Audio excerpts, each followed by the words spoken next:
찬양이 여러분들의 고백이 되기를 바라겠습니다.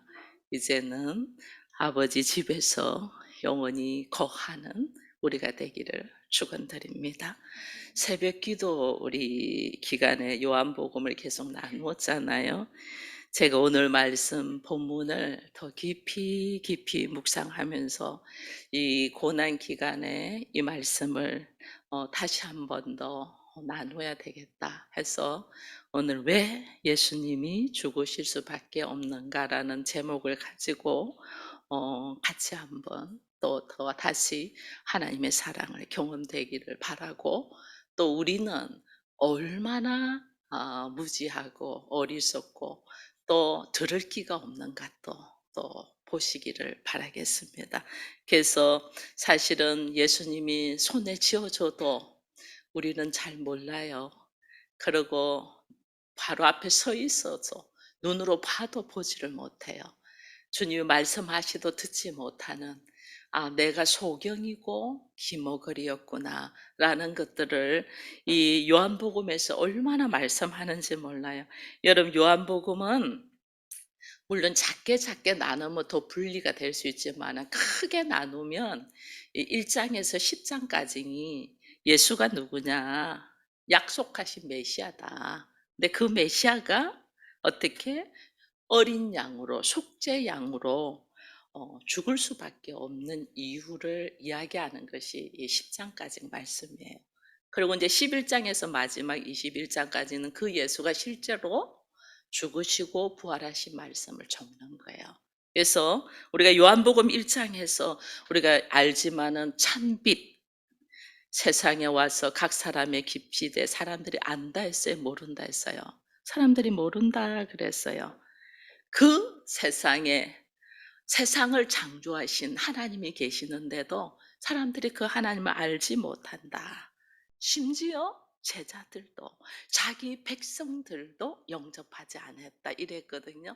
빛이 있는데, 빛이신 예수께서 있는데 사람들은 이 빛을 알지 못하는 부터 시작하는 것이 요한복음 1장이에요. 그래서 이 알지 못하는 것에 시작되는데, 2장에 가면 예수님이 첫 번째 기적의 사건이 나오잖아요. 그게 뭐죠? 가나 혼인잔치에서 물로 포도주를 만드는 이 사건이 나와요. 그래서 잔치를 하는데 잔치가 흥이 막 일어나는데 그 잔치에 포도주가 딱 떨어졌잖아요. 근데 포도주가 떨어져서 어찌할 바를 몰라 할 때 예수님이 물을, 항아리에 부은 물을 포도주로 만들어서 주니 사람들이 그 포도주를 먹고, 야, 대부분 이렇게 좋은 포도주는, 여기까지 두 장을 처음에 좋은 걸 줬다가 취해서 맛을 모를 때는 맛없는 포도주를 주는데, 어떻게 이 잔치잔에는 이렇게 귀한 포도주를 지금 줄 수가 있냐 하면서 자기들이 그 포도주를 들고 마시는데도 그것이 어디서 어떻게 나오는가는 전혀 몰라요. 이게 인간의 무지함이에요. 그리고 거기에 대해서 관심도 가지려고 하지도 않아요. 그냥 먹고 마시기만 하는 거예요. 여러분, 6장에 가면 오병이의 기적이 나오잖아요. 보리떡 5개, 물고기 2마리로 오병이의 기적을 일으키면서 남자만 5천 명, 성인 남자만 5천 명. 여자와 어린아이 하면 수많은 사람들이 있는데 남자만 5천 명이 먹고도, 배불리 먹고도 12광주리가 남았다 이랬거든요. 엄청난 역사가 일어났는데도 내 배만 부르면 돼. 어떻게 그런 일이 일어났는가에는 관심이 없어. 이게 인간의 무지함이에요. 참 어리석어요. 그러고 난 다음에 예수님이 나중에 물 위를 딱 걸어오잖아요. 제자들이, 이 예수님의 제자예요. 다른 사람도 아니고. 예수님의 제자들이 배에서 막 죽어가고 있을 때 예수님이 물 위를 딱 걸어올 때 제자들이 한 말이 있잖아요. 예수를 보면서 유령이다. 유령이다. 왜? 자기 생각에 사람이 물 위를 걸어올 수가 없잖아요. 자기 생각에. 이 자기 생각에 물 위로 누군가가 걸어오니 이거는 유령이라고 하는 거죠. 이게 예수님인데 자기들이 늘 함께 먹고 자고 배우는 스승인 예수님이 앞에 있는데도 제자들은 뭐냐면 "유령이다." 이러는 거예요. 이게 뭐냐면 우리 안에 우리 생각으로 딱 갇혀 있으면 봐도 보이지 않고 들어도 들리지 않는 아무것도 안 자기 생각 안에 딱 빠지면 보이는 것이 사실과 진실을 믿지 않고 자기 생각으로 보는 거예요. 그럼 저는 과거에 그런 적이 있었거든요. 이 의자 위에 고양이가 한 마리 앉아 있는 시커먼 고양이가 한 마리 앉아 있는 게 제가 하득장 놀랐어요. 왜 놀래? 깜짝 놀라면서 소리를 꽉 질렀어요. 고양이가 새까만 고양이 앉아 있는 거 보고 우리 엄마가 "너 왜 그러니?" 그러는 거예요. 그래서 "엄마 저기 고양이." 그랬더니 고양이가 어디 있냐고 하는데 제가 다시 봤더니 까만 봉지예요. 까만 봉지가 이래 있는데 까만 고양이로 보인 거예요. 왜 그렇다는 걸 제가 한번 말씀드린 적이 있었을 거예요. 제가 아이를 출산하고 관절염이 심해 가지고 약을 쓰고 약을 쓰다가 우리 어머니가 나 몰래 고양이가 관절에 좋대서 고양이 한 마리를 이렇게 잡은 거예요. 나중에 그걸 제가 알게 돼서 먹지는 않았는데 알게 되어 가지고 나 때문에 죽은 고양이를 생각하니 내가 이 고양이한테 죄책감과 함께 미안함이 있어서 검은 봉지도 고양이로 보이는 거예요. 왜? 내 생각 안에 딱 갇히니까. 내 생각 안에 고양이에 대한 나 때문에 고양이 한 마리 죽은 것에 대한 미안함과 안타까움과 이 말할 수 없는 이게 어린 마음에 딱 생겼잖아요. 내가 아이를 28에 낳았은 즉 28살에 미안하잖아요. 요즘 같으면 동물 학대죠. 그러니 이 미안한 마음이 딱 있으니까 검은 봉지가 의자 위에 있는데도 고양이로 보이는 것이 우리예요. 이 자기 생각 안에 딱 갇히면 보이는 것을 사실과 진실을 보지 않냐고 자기 생각으로 보는 거예요. 이게 오늘 예수님은 말씀을 통해서 계속 이야기해요. 우리에게. 우리 삶 속에 보이는 것이 다가 아니야. 보이지 않는 것 세계가 훨씬 크고 넓어요. 내가 보고 생각하고 경험하고 내가 알고 있는 것보다 내가 알지 못하는 것들이 훨씬 많아요. 예수는 이 땅에 하나님의 나라를 가지고 왔는데 우리가 하나님의 나라 못 보잖아요. 교회 오랫도록 다녔는데 하나님의 나라가 뭔 줄도 모르고 있어. 예수를 이름을 부르는데도 예수님을 못 봐. 주의 음성을 못 들어. 분명히 계시는데도 못 들어. 분명히 검은 봉지가 있는데 내 눈에는 고양이로 보이듯이 자기 관념, 자기 생각에 딱 갇히면 그 너머가 절대로 보이지 않네요. 들리지도 않아요. 빛이신 예수께서 이 땅에 오셨는데 그 빛을 알지 못하더라부터 시작되는 것이 요한복음 1장의 말씀이랬잖아요. 이것을 우리가 오늘은 10장을 읽었는데 9장에 보면 날 때부터 소경된 자가 딱 나오거든요. 이 빛이 있는데 빛을 알지 못하고 결국은 날 때부터 소경됐은 저 빛을 못 보잖아요. 날 때부터 소경된 자가 딱 나오면서 이 소경된 자의 눈을 띄어주는 것이 9장에 딱 나와요. 이 모습이 비참하고 처절할 만치 우리들의 실체를 보여주는 거예요. 우리들의 실체. 우리가 본다고 하나 실질적으로 보지 못하고 듣는다고 하나 아무것도 듣지 못하고 내가 안다고 하나 내가 아는 것은 극히 작은 거고 이 인간의 어리석음을 오늘 본문 10장에서 더 적나라하게 보여주는 것이 오늘 본문 또 말씀이에요. 그래서 제가 이게 사실 새벽 기도 때 이 본문 말씀을 한번 했는데 그때 제가 시간이 짧아서 다 나누지 못했던 걸 생각하면서 아 주일날 함께 또 나눠야 되겠다 하는 생각으로 이 말씀을 나눠요. 물론 새벽에 듣지 못하신 분들도 있지만은 오늘 본문 말씀을 딱 보니 일단은 배경이 뭔가를 딱 보면 알잖아요. 뭘 딱 보니까 수전절이다 이래 돼 있어요. 그죠? 이게 수전절은 유대인의 절기 중에서 하누카라고 해요.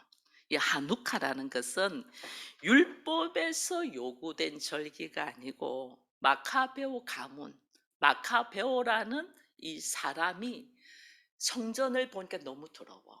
그래서 성전을 깨끗이 청소해서 깨끗한 모습으로 하나님께 우리가 봉헌하자 하고 하는 것이 수전절이에요. 그래서 이 수전절의 기념에 우리가 깨끗한 성전을 하나님께 올려드리자고 인간의 열심으로 만드는 절기가 수전절이거든요. 이 수전절에 오늘 보니 예수님이 어디에 계신다 하는 것을 우리가 지금 봤잖아요. 예수님이 어디에 계시냐? 솔로몬 행각에 있었다. 이래 돼 있잖아요. 그래서 제가 새벽에 말씀했습니다. 이 솔로몬 행각은 성전에서 제일 마지막 뜰이다. 제일 바깥뜰. 그래서 이방인들도 들어올 수 있는 뜰. 아무나 들어올 수 있는 뜰. 그 이상 예수님이 못 들어오고 솔로몬 행각에서 있었다. 사람들은 성전을 깨끗이 해서 하나님 앞에 봉헌하자 하지만은 실제적인 성전이신 예수는 어떻게 했어요? 등한시하고 오히려 외면하고 멸시하고 있는 이 모습. 이것이 인간의 어리석의 모습을 오늘 본문에서 딱 보여주는 거예요. 하나님 앞에 성전을 봉헌하고자 하면서 자기 열심을 내지만은 실제로 예수님은 배척하고 있는 이 모습이 인간의 소경됨이고 기머거리고 안전뱅이 된 모습이다. 이걸 주께서 오늘 요한을 통해서 수전절 하면서 예수께서 솔로몬 행각에 있다 이런 식으로 지금 표현을 하고 있는 거예요. 여러분, 하나님이 받으시는 예배, 하나님이 받으시는 성전, 이거는 뭐냐면요, 오직 예수 그리스도의 보혈로 통하여 피의 언약의 제사만 하나님이 받으셔요. 오직 예수 그리스도를 통하여. 이게 왜냐하면 예수님께서 우리에게 하시는 말씀 중에 하나가 우리를 위하여 예수께서 성전에는 이 지성소가 있고 지성소가 여기 성소가 있고 지성소가 있는데 지성소 안에는 아무나 못 들어가게 하려고 휘장이 이렇게 쳐져 있거든요. 요즘은 이런 게 없는데 과거에는 교회도 이 뒷배경을 휘장으로 이렇게 해놨어요. 이게 휘장으로. 그렇게 하고 휘장에 십자가를 이렇게 걸었거든요. 그래서 이 휘장이 있다는 건 아무나 하나님을 만나지 못하게 되어 있는데 예수님이 이 휘장을 찢으면서 이 휘장을 어떻게 자기 십자가에 지시고 자기 몸을 찢으면서 아무나 하나님께 갈 수 없는 이 휘장을 예수께서 찢어버렸다. 그래서 그 예수로 통하여 우리가 하나님을 만날 수 있고 하나님께 가는 거예요. 그래서 오늘 이렇게 예배도 우리가 드리는 것이 기도하면서 늘 하는 말이 우리가 예수의 이름으로 이렇게 기도하잖아요. 이거냐면 예수의 이름으로 하나님을 만날 수 있는 거예요. 그래서 오늘 우리의 찬양도 보혈을 지나 아버지에게로 이랬잖아요. 보혈을 지나 아버지 앞으로. 그 보혈이 예수의 흘리신 피. 이 예수의 흘리신 피로 우리는 하나님께 나갈 수 있고 예수의 흘리신 피를 가지고 하나님께 봉헌할 수 있는 거예요. 근데 사람들은 이 진실된 하나님이 받는 것이 뭐냐?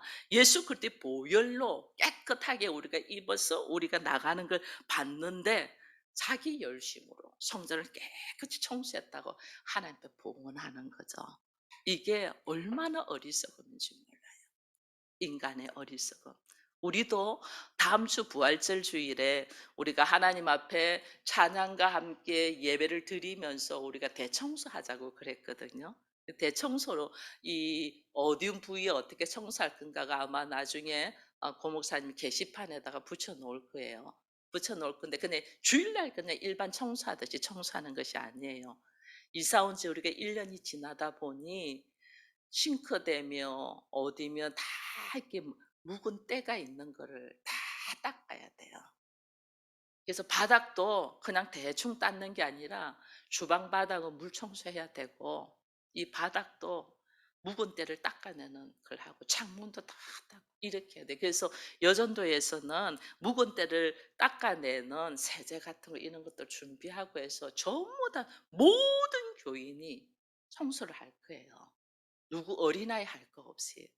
이거는 사실은 보이는 성전을 우리가 청소를 하는 거예요. 특별히 우리 교회는 지하에 있기 때문에 이렇게 관리를 하지 않으면 벌레들이 많이 생겨요. 그래서 꼭 관리해서 청결한 모습으로, 또 우리가 또 코로나 시대이기 때문에 더더욱 깨끗함으로 이렇게 예배를 드릴 수 있는 공간을 마련하기 위해서 대청소를 하는데, 하나님은 이 대청소의 마음이 우리 안에, 나의 마음과 나의 생각과 내가 예수 그리스도의 보혈로 나를 싣는 것에 대한 하나의 모형이에요. 모형. 우리의 생각, 우리의 마음, 우리의 알지 못하면서 내뱉는 말, 이런 것들을 다 깨끗하게 청소하고자. 그래서 부활은 새로운 삶이잖아요. 그 새로운 삶을 살기 위하여 우리가 이것을, 과거의 옛사람의 모습들을 쫙 내려놓는, 이것을 하기 위한 하나의 모형으로 성전 청소하는 걸 하는 거예요. 진짜 성전은 예수 그리스도죠. 근데 사람들은 이 보이는 예배당을 청소하는 걸로 하나님께 기쁨으로 예배를 드린다고 하는 거죠. 이게 얼마나 어리석은지 몰라요. 여러분, 예수께서 우리를 위하여 자기 몸을 찢는 이 모습이, 우리가 오늘은 10장만 읽었잖아요. 11장을 읽으면 나사로의 사건이 나오죠. 죽은 나사로를 살리는 사건이 나옵니다. 나사로를 살린 사건이 나오는데, 나사로가 죽은 지 나흘이나 되어서 이미 썩은 냄새가 나는 그 앞에 서서 예수님이 나사로야 나오라 하고 큰 소리를 치거든요. 큰 소리로 나사로야 나오라 이러셔요. 근데 죽은 시신이 수건을 동게 맨 채로 걸어 나와요. 걸어 나오는데 나중에 예수님이 이 수건을 풀어 놓아 걸어 다니게 해라 이렇게 하거든요. 근데 예수님이 그때 큰 소리를 외쳤다 이래 돼 있어요.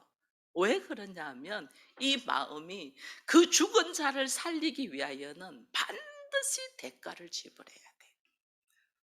우리가 어떤 사람이 넘어져 있고 문제가 있으면 그 문제를 해결하기 위해서는 반드시 누군가가 대가를 지불해야 되듯이, 나사로를 살리기, 죽은 자를 살리기 위해서는 반드시 대가를 지불하는데, 그 대가를 누가 지불한다?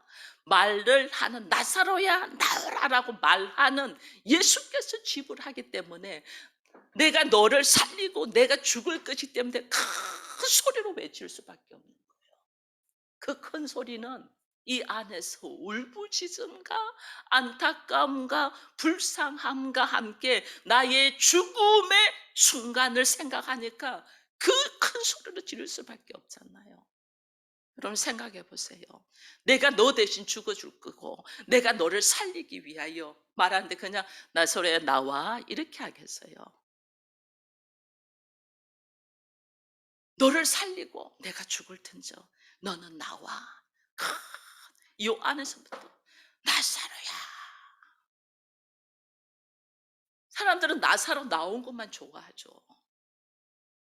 그러나 누가, 지금 말씀하고 있는 예수가 대신 죽을 테니 너는 살아나. 왜? 사람은 한 번 죽는 것은 다 정한 이치예요. 누구나, 여기 있는 누구나 다 죽게 될 거예요. 이거 누구도 거역할 수 없는 자연의 법칙이고 하나님의 뜻이에요. 왜? 왜 우리가 죽냐? 태어나면서부터 소경으로, 태어나면서 기머거리로, 태어나면서 장애인도 태어난 거예요. 그래 우리가 다 죽을 수밖에 없어. 죄의 모습 때문에. 근데 그걸 불쌍히 여기서 그 죄악의 덩어리, 죽을 수밖에 없는 죽음의 순간을 우리 주님이 대신 죽으시고 나를 살리기 위하여 우리 주님이 이 땅에 오셨거든요. 그래서 우리가 예수를 영접하고 예수를 믿는다는 것은 내 육체는 흙으로 와서 흙으로 돌아가지만은 예수를 영접함으로 통해서 내가 흙으로 온 것이 아니고 하나님의 말씀으로 태어나거든요. 다시 하나님의 말씀으로 다시 태어난 적, 하나님의 말씀으로 태어났은 적 내 안에 하나님의 형상으로 말미암아 그리스도의 영으로 말미암아 죽지 않는 영생한 사람이 되거든요. 그걸 뭘로 바꿔요? 예수의 생명과 바꾸는 거예요. 예수의 영을 나한테 주고 나를 살리기 위하여 예수는 죽으시는 거예요. 그러니 큰 소리를 칠 수밖에 없죠. 나를 대신 죽이고 너를 살리는 거니 큰 소리로. 로마서에 모든 사람이 죄를 범하였으며 하나님의 영광에 이르지 못하고 죄 역사성 사망이랬거든요. 죽을 수밖에, 사망으로 죽음으로 달려가는 우리를 살리기 위하여 예수가 죽으시는 거예요. 여러분, 고난 주간이에요. 이제 오늘부터 이 고난에 철저하게 예수, 제가 이 고난 주간에 다른 때는 그 예수님이 십자가에 지시는 그 채찍의 모습 같은 걸 영상을 띄워주면서 우리가 본 적도 있어요. 왜 예수가 저렇게 처절하게 죽냐?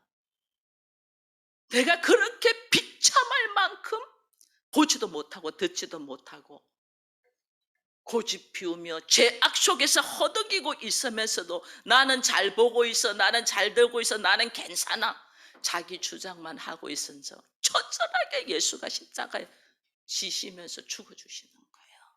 그 죽음으로 통해서 뭐한다? 나를 건지시고 살리시는 거예요. 그 장면이 요한복음 11장에 나사로에 살리는 모습이에요. 그 모습들과 함께 오늘 하나님께서 우리에게 주시는 말씀이 오늘 본문의 36장 10장 36절 40절 보니까 이렇게 돼 있어요. 하물며 아버지께서 거룩하게 하사 세상에 보내신 자가 나는 하나님의 아들이라 하는 것을 너희가 어찌 참담하다 하느냐. 그렇게 하시면서 40절에 보니까 요단강 저편에 요한이 처음에 세례 주던 곳에 계셨다 이랬어요. 이게 무슨 말이냐면 예수님께서 이제 하나님의 아들이다고 내가 하나님이라고 이야기한 사람들이 예수를 돌려쳐 죽이려고 하잖아요. 돌려쳐 죽이려 하니까 예수님이 너희가 내가 한 일을 보고 여러 가지 기적 선한 일을 한 것 보고 왜 나를 죽이려고 하냐, 너희한테 해가 된 게 뭐 있냐 말했더니 네가 선한 일을 한 것 갖고 죽이려고 하는 게 아니고 네 입으로 네가 하나님이라고 하나님의 아들이라고 네가 신이라 하기 때문에 죽인다. 그러면서 신성 모독죄이기 때문에 죽인다 이런 말을 하는데 이게 성경에 딱 보면 어떤 말씀이 있냐면 하나님께로부터 하나님 대신 이 사명을 받고 하나님의 말씀을 이루는 사람들을 대신 그 일을 맡아서 일하는 사람들을 신이라고 이렇게 하죠. 왜냐하면 하나님의 말씀을 대신하기 때문에 그분의 말씀대로 따라줘야 된다고 신이라고 이야기를 하거든요. 그래서 예수님이 하나님의 뜻을, 하나님의 뜻이 뭐냐면 이 모든 사람들을 구원하고 살리고 생명을 주는 것이 하나님 뜻이잖아요. 그 생명을 주기 위해서 내가 대신 죽어주려고 이 땅에 왔는데, 그래서 내가 하나님의 아들이고 하나님의 뜻을 나타내는 자로서의 신이라고 하는데 왜 죽이려고 하냐 그렇게 말하는 거예요. 근데 이들은 그 너머의 하나님의 뜻을 모르고 그 입으로 내가 하나님이다, 하나님 아들이라는 게 신성 모독도라고 그냥 죽이거든요. 근데 여기에서 오늘 이 말씀을 쭉 보면 이 누군가가 사람들을 위하여 대신 죽는 것이 유월절에 어린 양을 잡는 거거든요. 유월절에 어린 양을 잡는 이것을 거룩하게 구분하여 떼어 놓는 것을 이 본문에 딱 걸어 놓는 거예요. 예수님이 오늘 보니까 거룩하사 세상 사람 세상에 보내신 자 나는 하나님의 아들이다 하고 사람들이 돌려 죽이려고 하니까 어떠냐면 예수님이 요단강 저편에서 분리되어 계신 이, 왜냐하면 십자가를 지기 전에 어린 양으로 희생양으로 죽는 것은 분리해서 거룩하게 구별해 놓기 때문에 예수님이 딱 구별되어 있는 것을 지금 보여줍니다. 너희들은 나를 죽이려고 하지만은 나는 하나님이 너희들을 위하여 대신 죽을 수 있는 희생양 어린 양으로 구별되어 있는 자야라는 것을 딱 표시하면서 분리되어 있는 거예요. 그러니 우리는 알지 못하고 행동하죠. 우리는 여 성경이 66권이잖아요. 66권으로 안 적어도 돼요. 사실은 한 절만 적어도 돼요. 근데 우리는 못 믿어. 그래서 역사적으로 있었던 이야기를 쭉 풀으면서 예수가 누구이고 우리가 어떤 모습이고 내가 어떻게 예수를 영접함으로 말미암아 사망에서 생명으로 옮길 수 있는 자가 되는가를 말씀해 주기 위해서 66권의 책을 주께서 편지로 주신 거예요. 근데 우리는 여기에 관심을 가지고 66권을 다 몰라도, 제가 오늘 요한복음을 했으면 요한복음 한 권이라도 제대로, 왜? 나에게 생명을 주기 위하여 나를 대신해서 죽으셨다는데, 이걸 우리가 수없이 교회에서 듣잖아요. 나를 대신 나를 살리고 대신해서 죽으신 분이 누구인가는 관심이 있어야 되잖아요. 왜 그런 말을 하지? 나를 위하여 죽으신 분이 누구일까? 그리고 이 사건은 어떤 식으로 일어날까? 그리고 이런 일들이 있고 난 다음에 나는 어떤 모습으로 살고 어떤 마음으로 이 땅에서 살아야 될까? 이런 거에 대한 관심이 있어야 되잖아요. 교회 오래 다녀도 관심 없어, 여기에. 그러니까 지금 너는 소경이야. 너는 기머거리야. 빛이 이 땅에 왔을 때 너는 빛을 보지 못하고 포도주를, 좋은 포도주를 마시되 이 포도주가 어디서 나온 줄도 모르고, 네가 오병이의 떡으로 배를 채우는데 이것이 무슨 의미가 있는가도 모르고 아무것도 모르고 우리 인생을 살면서 아무것도 모르고 사는 거예요. 이게 얼마나 무지한가. 나의 무지함. 학교 많이 안 나왔으니까 무지한 게 아니에요. 내가 어디서 태어나서 어떻게 살다가 어디로 갈 것인가를 모르는 이 무지함. 나이 60이면 뭐 하냐고요. 우리가 아무것도 모르는데. 제가 이래 보니까 올해가 이제 64살입니다. 제가 20년 뒤면 84살, 84세. 아마 끔찍하더라고요. 제가 요번에 조금 아팠잖아요. 아파서 제가 우리 교회 설교 말씀을 유튜브 동영상으로 올리는데 동영상을 딱 보니까 많이 얼굴이 늙어 보이더라고요. 좀 아팠더니 우리 장로님이 하시는 말씀이 어린아이들은 아프면서 성장하고 나이 든 사람은 아프면서 늙어가는 거야. 그런 이야기를 하더라고요. 내가 많이 늙어 보이네. 근데 한 10년 뒤에는 어떻고, 20년 뒤에는 어떨까 보니까 20년, 지금 제 손자도 없거든요. 아들이 결혼 안 해서. 그러면 20년 뒤에, 지금 나도 20년 뒤에 20살인데, 와, 걔가 20살 되는 모습을 내가 볼 수 있을까? 하는 생각이 이렇게 들어오더라고요. 이렇게 들어오는데, 아, 내가 이제는 살 날보다 살아온 날이 훨씬 많고 앞으로 살 날은 내가 갈 곳을 예배해야 되잖아요. 그죠? 아버지께로 갈 곳을 예배해야 되잖아요. 그러면 아버지께서 나한테 지금 시간을 주고 기회를 주면서 이 말씀으로 통해서 네가 갈 곳, 그걸 알아라고 하면 이 말씀에 한 권이라도 제대로 알면서 말씀을 알아야 되는데 우리는 이게 대한 관심이 하나도 없어. 그냥 흙으로 돌아가면 그만이지. 그때가 시작이야. 그게 끝이면 얼마나 좋겠어. 흙으로 돌아가는 게 끝이면. 그게 또 시작이라니까.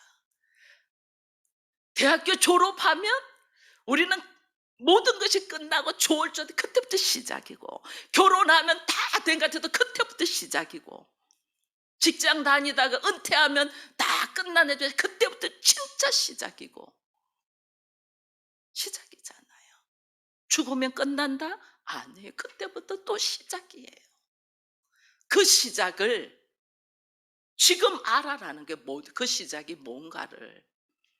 그래서 66권의 말씀을 주시면서 우리에게 해마다 사순절을 주시고 부활절을 주시고 맥주절을 주시면서 계속 상기시키는데, 매주마다 주일마다 말씀이 선포되고, 그래도 못 알아들은 즉 매일 새벽마다 깨달으라고 주는데 관심이 없어.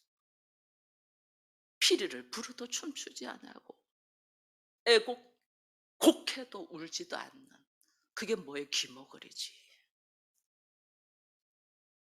주님이 앞에 서 있는데도 모르고 있은즉 소경이지. 내가 보지 못하는데 보지 못하는 걸 인식 못하는 것이 얼마나 불쌍해요. 내가 듣지를 못하는데 내가 듣지 못하는 걸 모르는 것이 얼마나 불쌍해요. 그 불쌍함으로 주님이 각 가정에 가정 목회자를 통해서 중보하며 기도하도록 세워놨는데 그조차도 인정하지 않으니 얼마나 불쌍해요. 그래서 주님이 죽으실 수밖에 없어. 무지하고 무능한 데다가 아무것도 모르는 자니, 아무것도 모르는 자한테 뭘 하라고 할 수 있겠어요? 주님이 오셔서 죽어주실 수밖에 없어요. 예수님이 왜 죽어야 되나? 나 때문에, 나, 소경된 나, 기먹으리 된 나, 아무것도 듣지 못하고 알지 못하는 나, 그가 죽지 아니하고는 조금도 깨달을 수 없는 나. 하나님이 직접 인간으로 오셔서 나의 이 소경됨을 살리기 위하여, 죽어있는 나사로를 살리기 위하여 내가 목숨을 내놓는, 이걸 하지 않으면 되지 않으니까 오늘 주께서 유대인들에게 위하여 구원하시고자 하는 이 모습, 이게요, 오늘 나를 하나님의 자녀로 부른 것이 내가 애시당초 열심히 하고 뭘 해서가 아니에요. 전혀 나의 인간 됨됨이가 괜찮아서가 아니에요. 여러분, 여기 있는 저를 같이 사는 사람은 알아요. 성격이 엄청 더럽다고 해요, 저보고. 같이 사는 사람만 알아요. 근데 하나님은 목사로 세웠어요. 우리 성격, 인품, 됨됨이, 자격, 가지고 있는 소유 때문에 나를 사랑하시는 게 아니라 전적인 하나님의 은혜로 하나님께서 십자가에 지시고 나로 하여금 이 메시지를 들어 너의 눈이 열리고 너의 귀가 열리고 너의 인생의 걸음이 어디로 가야 될까를 알도록 외치는 이 소리를 들으라고 오늘도 우리에게 말씀하시는 이 음성을 여러분 아멘으로 화답하며 듣고 이 말씀이 나의 말씀이 되기를 축원드립니다. 하나님은 누구에게 뭘 듣고가 아니에요. 이 인간은 이 수전절 예배 드리잖아요. 사람들 보기 좋게. 예수님이 성전을 한번, 성전에서 장사하는 사람들의 판 상을 엎어버렸어요. 하나님의 거룩한 성전을 사람이 자기 개인의 이익을 위하여 도적의 소굴을 만들어보고 안타까워서 엎어버린 적이 있거든요. 오늘 우리가 그러고 있어요. 하나님은 나를 살리기 위하여 직접 인간으로 오셔서 처참하게 십자가를 지시며 나를 새로운 하나님의 피조물로 하나님의 자녀로 세우는데, 나는 이 나를, 그렇게 예수의 피로 세운 나를 도적의 소굴로 만들고 있는 이 모습을 우리가 다시 생각하면서 예수께서 우리를 위하여 십자가를 지신 이 은혜 속에 내가 뭐 할 수 있는 건 없어요, 사실은. 다만 이 말씀이 믿어지게 하옵소서. 이 말씀을 아멘으로 화답하여 내 안에서 성령님이 오셔서 역사하셔서 나의 눈을 여시고 나의 귀를 여셔서 내가 보지 못하는 하나님의 나라를 보게 하여 주옵소서. 그를 위하여 나는 이 주께서 나에게 사랑의 편지를 준 이 말씀을 내가 좀 읽고 이걸 알기를 원합니다. 이 말씀을 한 절이라도 제대로 알아가는 우리가 되게 해 달라고 여러분들 간절히 기도하는 우리가 되기를 축원드립니다.